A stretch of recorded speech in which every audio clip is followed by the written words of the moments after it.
turma de arte e educação. Conforme combinado, eu estou enviando para vocês o resumo da nossa aula. E estou enviando junto essa imagem bonita, uma paisagem bonita aqui do mar na Barra da Tijuca. Depois você pode observar essa imagem que vem ali a Pedra Bonita, depois a Pedra da Gávea, essas construções no entorno da lagoa da Barra da Tijuca. E esse jogo bonito que o Rio de Janeiro nos oferece sempre, que são as montanhas junto com a natureza. E pensarmos que a gente pode mandar rapidamente essa imagem para qualquer lugar do mundo em apenas alguns minutos. Por quê? Essa imagem maquínica que nós temos hoje, né, essa imagem, que é essa fotografia em movimento, os vídeos e tal, ela tem essa função hoje, ela vai, ela vem, ela é fluida.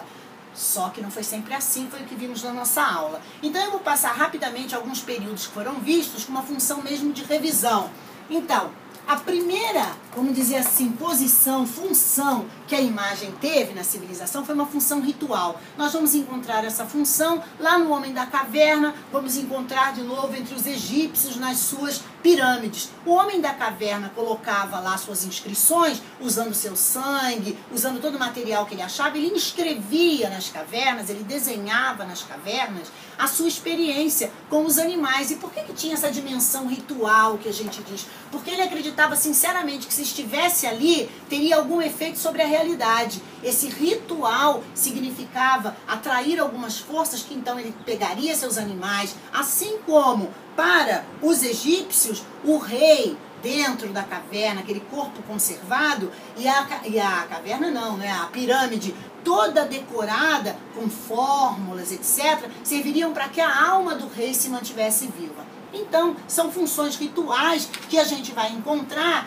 e até a chegada dos gregos, aí a gente vai ter uma notícia da imagem utilizada de uma outra maneira. Por volta de 500 até 420 a.C., a gente vai ter os gregos, claro, influenciados também pela cultura egípcia, a gente vai ter os gregos tratando a imagem como fruição, a imagem como prazer. E é uma passagem que vai acompanhar até mais ou menos o 300, né, o ano 300, que é quando Constantino vai oficializar a religião católica. E aí, eu esqueci, olha só, a fruição, então é uma etapa, e depois, que é essa lá dos gregos, e depois uma outra função que vem a partir de Constantino, que é uma função narrativa para a imagem.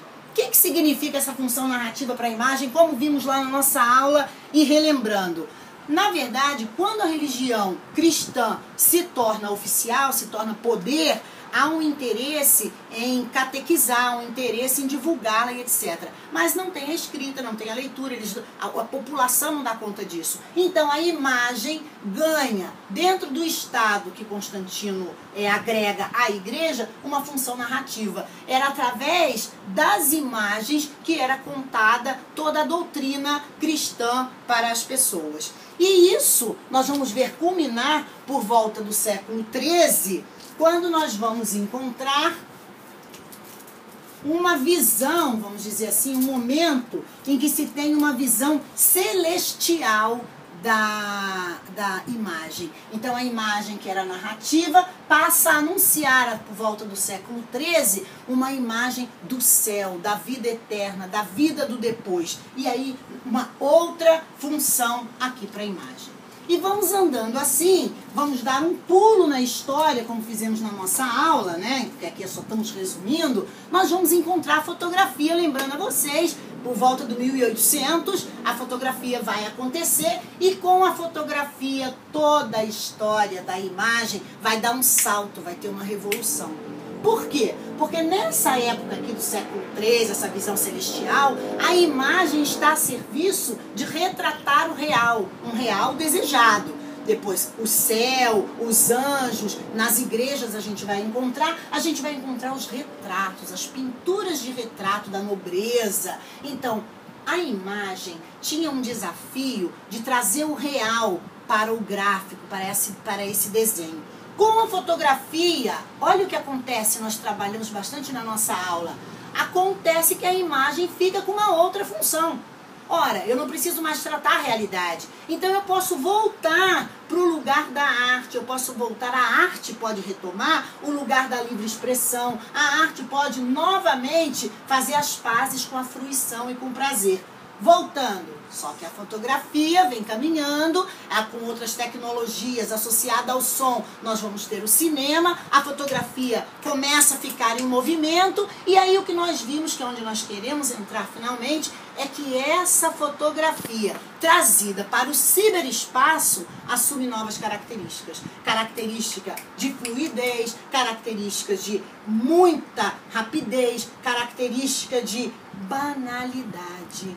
Ao invés dela ficar lá documentando como surge a fotografia, ou casamentos, momentos importantes, entre no seu Face. Veja no seu Face o que temos lá. Lá temos o cotidiano, temos a desritualização da fotografia. Nós vamos continuar, tentem olhar o texto, tentem dar uma lida e nós vamos continuar os nossos debates. Acompanhem aqueles links que eu mandei, nós vamos acompanhar os debates na próxima aula, ok? Até logo para todos.